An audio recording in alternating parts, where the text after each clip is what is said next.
Cerita dimulai dengan memperlihatkan hiruk-pikuk kota Bangkok, Thailand, di mana kita diperkenalkan dengan seorang pria bernama Siang, seorang pria pendiam yang sehari-harinya bekerja keras sebagai pemasok ikan untuk bertahan hidup di tengah kerasnya kota tersebut. Ketegangan dimulai saat Siang dan bosnya sedang dalam perjalanan mengantarkan suplai ikan menuju sebuah perusahaan besar. Namun di tengah jalan, langkah mereka terhenti ketika melihat sebuah truk misterius berhenti melintang, menghalangi jalur utama mereka. Merasa ada sesuatu yang tak beres, Siang pun berinisiatif mengambil jalan tikus demi keamanan barang bawaannya. Yang ternyata dugaan Siang benar-benar terbukti, karena secara tiba-tiba sekelompok preman muncul dari tempat persembunyian dan langsung mengepung mobil mereka. Anehnya, di tengah situasi yang mengancam nyawa tersebut, sang bos justru tampak tenang tanpa rasa takut sedikit pun. Situasi pun menegangkan ketika salah satu preman mencoba mendekat. Tanpa peringatan, Siang langsung bergerak cepat menghajar pria tersebut hingga perkelahian brutal tak terelakkan lagi. Dan disinilah kita diperlihatkan kemampuan bela diri Siang yang luar biasa. Ia menumbangkan para preman satu persatu dengan gerakan yang efisien dan mematikan.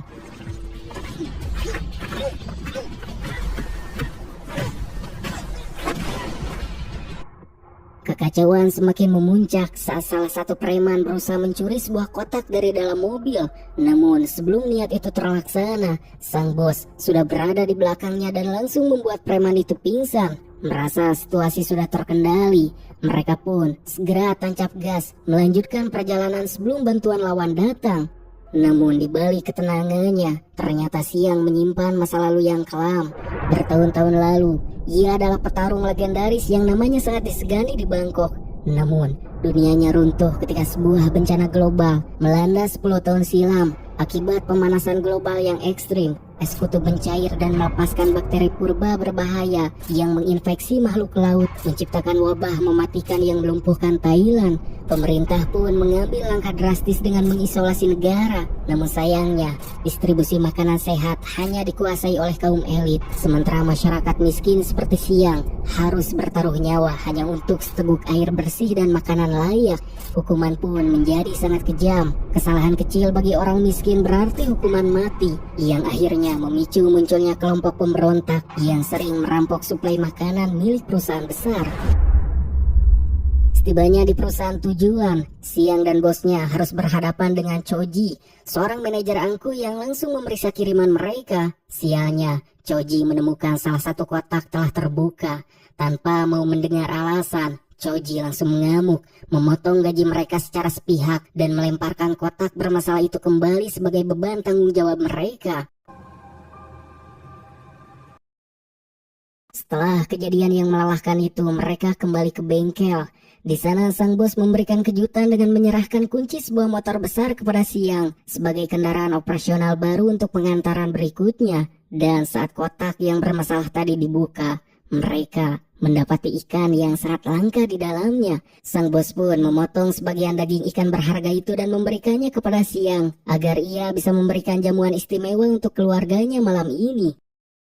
Sementara itu, di sebuah sudut rumah yang sederhana, perasaan cemas mulai menggeluti hati Rin, istri Siang yang terus menanti kepulangan suaminya. Hingga akhirnya Siang tiba dengan membawa potongan ikan tersebut. Namun, sang istri yang melihat luka memar di wajah suaminya, ia pun langsung merasa sedih dan segera mengobatinya dengan penuh perhatian. Di tengah momen tersebut, Rin kembali memohon agar Siang berhenti dari pekerjaan berbahaya ini dan mengajak pindah ke tempat yang lebih aman. Namun Siang tetap pada pendiriannya. Ia merasa perlu mengumpulkan sedikit uang lagi demi masa depan mereka sebelum benar-benar berhenti. Hingga percakapan itu terputus saat sebuah van rumah sakit tiba di depan rumah. Rin, yang ternyata adalah seorang dokter hebat, harus segera berangkat bertugas. Di dalam van tersebut, ia bertemu dengan perawat bernama Nora yang terpaksa membawa anaknya Budi karena menderita asma kronis. Kedekatan Rin dan Budi pun terlihat sangat tulus di tengah situasi dunia yang semakin tidak pasti.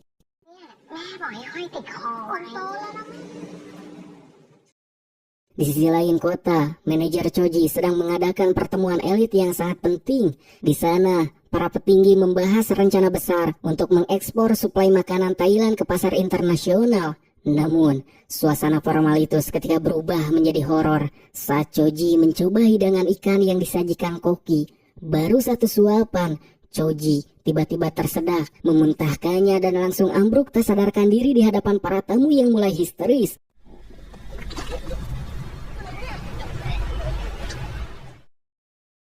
Di saat yang bersamaan, Rin baru saja tiba di rumah sakit untuk operasi darurat. Namun, langkahnya dihentikan oleh seorang dokter senior yang memintanya segera naik ke lantai 10.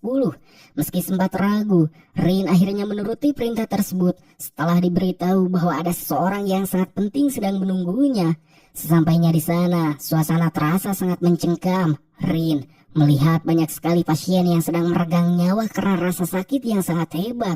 Ia pun kemudian dibawa masuk ke sebuah ruang privat yang dijaga ketat, di mana terdapat seorang wanita koma yang didampingi suaminya Fasu, yang ternyata adalah pebisnis paling berpengaruh sekaligus pemilik perusahaan tempat Siang bekerja. Fasu menjelaskan bahwa istrinya sudah 3 tahun tak sadarkan diri akibat penyakit hati langka. Dengan nada mendesak, Fasu menunjukkan sebuah organ hati ikan misterius kepada Rin dan bertanya, apakah benda itu bisa menjadi obat mukjizat bagi istrinya. Melihat hal itu, Rin langsung bereaksi keras dan melarang tindakan nekat itu karena ia tahu betul resiko mengerikan yang sedang mengintai di balik organ ikan tersebut. Di sisi lain, pemandangan di ruang perawatan rumah sakit berubah menjadi mimpi buruk yang nyata, sebab kondisi pasien yang sebelumnya tiba dengan gejala aneh kini memburuk dengan kecepatan yang tak masuk akal. Hasil pemeriksaan laboratorium pun menunjukkan kenyataan yang mengerikan. Tubuh pasien itu telah dikuasai oleh bakteri agresif yang terus membelah diri, menghancurkan sel-sel tubuh dari dalam, tanpa ada satupun dokter yang paham apa yang sebenarnya sedang terjadi. Ketegangan mencapai titik didih saat pasien tersebut tiba-tiba memuntahkan darah hitam dan tewas ketika di tempat tidurnya. Namun, hanya berselang beberapa detik, sebuah kejadian di luar logika terjadi. Matanya yang semula redup, kini terbuka dan berubah menjadi hitam pekat. Ia hidup kembali sebagai sosok yang sama sekali berbeda. Seorang perawat yang berdiri tepat di sampingnya hanya bisa terpaku, gemetar hebat karena ketakutan setengah mati melihat mayat yang baru saja ia tangisi, kini kembali bergerak. Sementara itu, di lantai atas, dokter senior memberikan perintah mutlak kepada Rin untuk bertanggung jawab penuh atas istri Fasu. Namun, belum sempat Rin memproses tanggung jawab besar itu, suara jeritan histeris mulai bergema dari setiap sudut rumah sakit sebab kekacauan massal telah dimulai. Pasien yang tadi bangkit dari kematian kini mengamuk di ruang ICU dan menyerang perawat tadi dengan cara yang sangat brutal. Dan disinilah kenyataan pahit terungkap bahwa virus yang berasal dari ikan terinfeksi, ikan yang sama yang dikonsumsi oleh Choji dan para petinggi lainnya, telah mengubah manusia menjadi zombie yang hanya lapar akan daging. Dan kini satu persatu mereka yang terinfeksi mulai berubah, menciptakan gelombang kematian yang tak terbendung. Melihat pemandangan horor di depan matanya, Rin benar-benar diserang rasa takut yang luar biasa. Di saat yang sama, Siang yang berada di rumah sedang terdiam menatap foto pernikahannya dengan Rin. Foto itu seolah menjadi pengingat tentang janji setianya sejak mereka kecil. Namun, lamunannya buyar seketika saat radio di rumahnya menyiarkan berita darurat tentang kerusuhan berdarah di rumah sakit. Tanpa membuang waktu, Siang pun langsung memacu motornya sekuat tenaga menuju pusat kekacauan tersebut.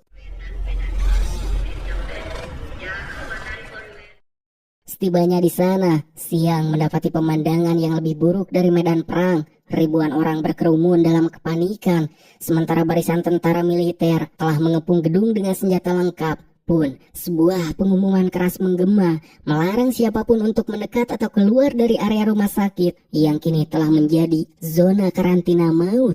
Kecemasan Siang semakin menjadi, namun sebelum ia sempat memikirkan rencana, sebuah tubuh wanita jatuh dari ketinggian dan menghantam kontainer tepat di dekatnya, di mana seorang tentara mencoba mendekat untuk memeriksa, sementara yang lain masuk ke dalam kontainer tersebut. Namun, tiba-tiba wanita yang dikira sudah tiada itu bangkit dengan gerakan patah-patah dan langsung menerjang leher tentara tadi.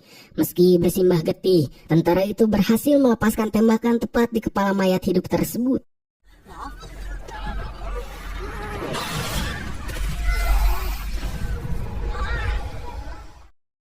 Siang menyadari bahwa situasi ini tak bisa diselesaikan dengan cara normal. Memanfaatkan celah di tengah baku tembak antara militer dan massa, ia diam-diam menyelinap masuk ke dalam rumah sakit yang ternyata di dalam kondisinya jauh lebih mengerikan. Seorang petugas keamanan yang mencoba menenangkan massa justru menjadi korban pertama yang dikoyak-koyak oleh pasien yang sudah berubah. Pun, teriakan minta tolong dan geraman lapar bersahut-sahutan mengubah rumah sakit menjadi labirin kematian di mana maut bisa muncul dari balik pintu manapun.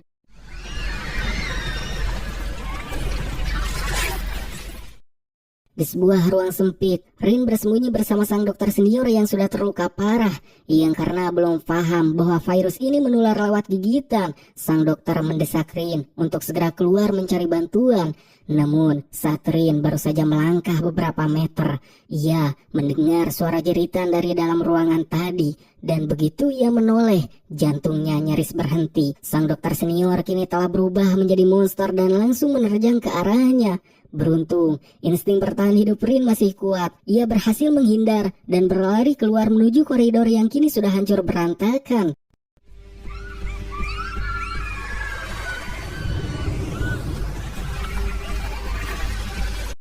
Di tengah keputusasaan itu, suara Siang tiba-tiba menggema melalui mikrofon ruang keamanan. Ia terus memanggil nama Rin, mencoba memberikan harapan di tengah kegelapan. Namun ironisnya, suara keras itu justru memancing perhatian ratusan zombie yang kini bergerak lebih agresif mengikuti arah suara. Rin yang mendengar suara suaminya mencoba membalas melalui intercom. Namun tepat di momen krusial itu, aliran listrik padam total. Sambungan terputus, meninggalkan Rin dalam kegelapan yang mencengkam.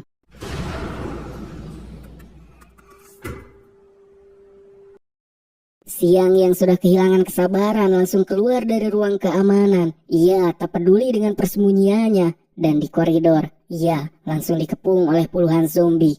Namun, kemampuan bela dirinya yang sudah lama terpendam kini bangkit kembali. Siang melawan mereka satu persatu, menjatuhkan para monster itu dengan gerakan tangan kosong yang sangat efisien.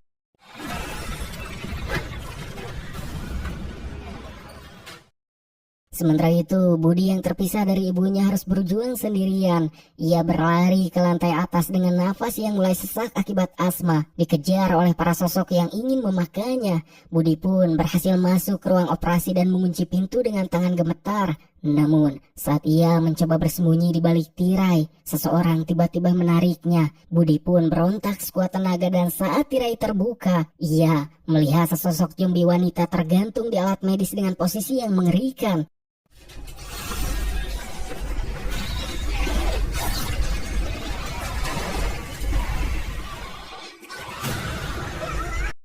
Dalam kondisi terjepit di bawah tempat tidur, Budi sudah pasrah menanti ajalnya. Namun tiba-tiba, sebuah tangan kuat menarik zombie itu dari belakang dan membantingnya ke lantai. Dan itu adalah Siang. Budi yang cerdik segera memberitahu Siang rahasia penting bahwa satu-satunya cara untuk menghentikan mereka adalah dengan menghancurkan kepalanya. Mendengar itu, Siang tak ragu lagi. Ia menghantam setiap zombie yang mendekat dengan pukulan mematikan tepat di bagian vital mereka. Setelah keadaan sedikit tenang, Budi memohon kepada Siang untuk mencari ibunya. Namun Siang balik bertanya tentang keberadaan Rin. Dengan suara gemetar, Budi memberitahu bahwa Rin hari ini bertugas di lantai 10. Tanpa menunggu lama, Siang langsung menggendong Budi dan bergerak cepat menuju lantai 10, menembus kerumunan mayat hidup demi satu tujuan, yaitu menjemput istrinya pulang.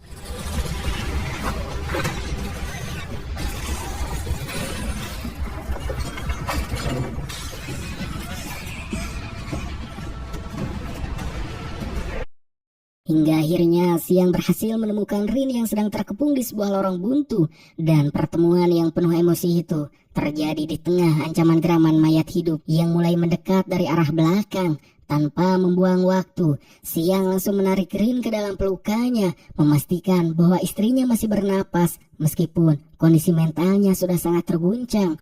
Ketenangan singkat itu hancur saat Fasu muncul dengan kawalan ketat para penjaga bersenjata. Bukannya menyelamatkan diri, Fasu justru tampak semakin terobsesi dengan hati ikan yang ia yakini bisa membangkitkan istrinya. Disinilah kekacauan baru meledak. Fasu memaksa Rin untuk segera melakukan prosedur medis ilegal di tengah situasi rumah sakit yang sudah menjadi neraka. Siang tentu saja tak tinggal diam. Ia menghalangi Fasu yang memicu ketegangan antara manusia di saat monster sedang mengintai di balik pintu. Namun, sebuah suara tembakan memecah kesunyian dan seketika Siang tersungkur setelah sebuah peluru menembus tubuhnya. Di mana pasukan komando Fasu langsung bergerak cepat merampas Rin dari sisi suaminya dan menyeretnya paksa menuju lokasi Fasu. Melihat istrinya di bawah pergi, Siang yang terluka parah justru bangkit dengan sisa tenaga yang mustahil, di mana dengan amarah yang meluap, ia mengamuk melawan tentara komando dan zombie sekaligus. Siang nyaris kehilangan nafas saat salah satu komando berhasil mengunci lehernya dengan sangat kuat. Namun di detik-detik terakhir, seekor zombie muncul dan menerjang komando tersebut yang memberi celah bagi Siang untuk membalikan keadaan dan menghabisinya tanpa ampun.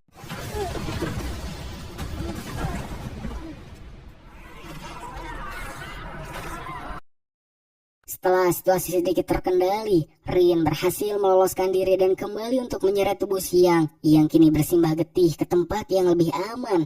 Dengan tangan gemetar, ia segera mengobati luka tembak Siang dan memberinya minum hingga perlahan. Siang pun kembali sadar.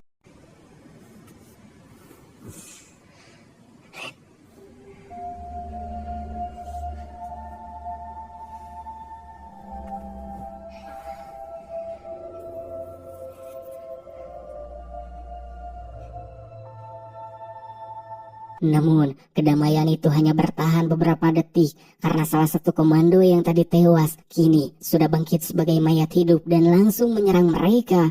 Tanpa ragu, Siang meraih jerigen minyak tanah, menyiramkannya ke tubuh monster itu dan memakarnya hingga menjadi abu.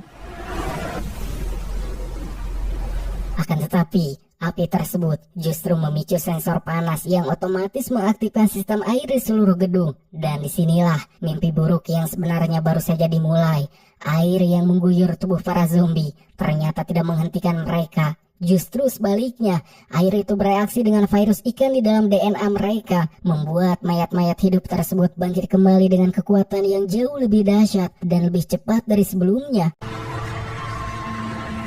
Menyadari bahaya yang semakin besar, Siang segera membawa Rin dan Budi berlari sekuat tenaga menuju atap gedung. Dan di tengah pelarian, mereka kembali berpapasan dengan Fasu. Rin yang masih memiliki rasa kemanusiaan sempat mengajak Fasu ikut. Namun tepat saat itu, istri Fasu yang terkena siraman air tiba-tiba membuka matanya. Bukan untuk memeluk suaminya, melainkan langsung merobek Fasu dengan gigitan yang mematikan. Fasu pun tewas ketika di tangan orang yang paling ia cintai. Sebelum akhirnya gerombolan zombie datang dan melahap sisa-sisa tubuh pasangan tersebut hingga tak bersisa. Tanpa pilihan, Siang terus mendorong Rin dan Budi untuk mencapai atap. Saat gerombolan monster mulai mendekat, Siang mengambil keputusan nekat. Ia menyuruh Rin dan Budi naik terlebih dahulu, sementara ia sendiri tetap tinggal di bawah untuk menahan pintu masuk atap dan mengulur waktu bagi mereka berdua. Rin dan Budi pun akhirnya sampai di atap, di mana sebuah helikopter penyelamat sedang menunggu. Seorang komando pun memeriksa mereka dan mengizinkannya naik. Namun Rin memohon agar helikopter itu tidak segera pergi tanpa suaminya. Namun salah satu komando itu dengan tegas menolak. Ia memperingatkan bahwa seluruh gedung ini akan diledakkan dalam 15 menit dan mereka hanya punya sisa waktu 5 menit untuk lepas landas sebelum semuanya menjadi debu. Dengan berat hati dan air mata yang tak henti mengalir, Rin dan Budi pun akhirnya ditarik masuk ke dalam helikopter. Dan di bawah sana, puluhan zombie sudah mengepung sebuah mobil di mana Siang mencoba bersembunyi. Hingga tiba-tiba, sebuah ledakan hebat mengguncang area parkir tersebut, menciptakan kobaran api yang menghanguskan segalanya. Melihat ledakan itu, komando segera memberikan perintah untuk lepas landas. Namun secara ajaib, di antara sisa-sisa asap ledakan, Siang muncul dan berlari kencang menuju tangga atap, dikejar oleh ratusan mayat hidup yang haus darah. Waktu hanya tersisa 2 menit sebelum peledak utama menghancurkan rumah sakit tersebut. Di dalam helikopter, Rin terus memanggil nama suaminya hingga akhirnya ia melihat sosok Siang muncul di pinggir atap gedung.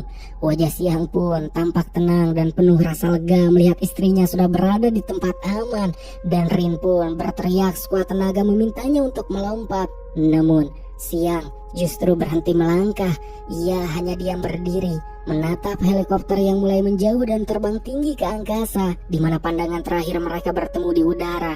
Sebuah tatapan penuh cinta yang sekaligus menjadi salam perpisahan yang menyakitkan. Seolah Siang sudah tahu bahwa perjalanannya memang harus berakhir di sini demi memastikan keselamatan orang-orang yang ia cintai. Dan kini di belakang Siang, gerombolan zombie sudah sangat dekat. Juga ia berdiri sendirian, siap menghadapi maut dengan tangan kosong. Rin dan Budi pun hanya bisa menyaksikan dengan hancur saat detik-detik terakhir itu tiba. Ledakan raksasa menghancurkan seluruh gedung rumah sakit, meratakan segala teror dan kenangan di dalamnya menjadi tumpukan puing dan api. Rin menyaksikan ledakan itu dengan tatapan kosong, sebab dunianya runtuh seketika saat orang yang paling ia cintai hilang ditelan kobaran api di depan matanya sendiri.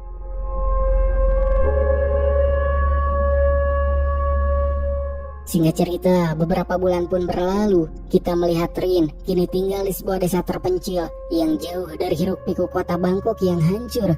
Ia hidup sederhana bersama Budi, mencoba merajut kembali sisa-sisa hidupnya yang penuh luka. Namun di balik kesedihannya, ada sebuah harapan kecil yang ia simpan di dalam hatinya. Dan secara mengejutkan, di akhir cerita kita diperlihatkan sebuah sosok pria sedang berjalan di kejauhan. Sebuah keajaiban yang tak masuk akal ternyata terjadi, yaitu Siang masih hidup, berhasil selamat dari maut yang paling mustahil sekalipun. Dan di titik inilah kisah perjuangan luar biasa ini pun berakhir dengan penuh haru. Tamat.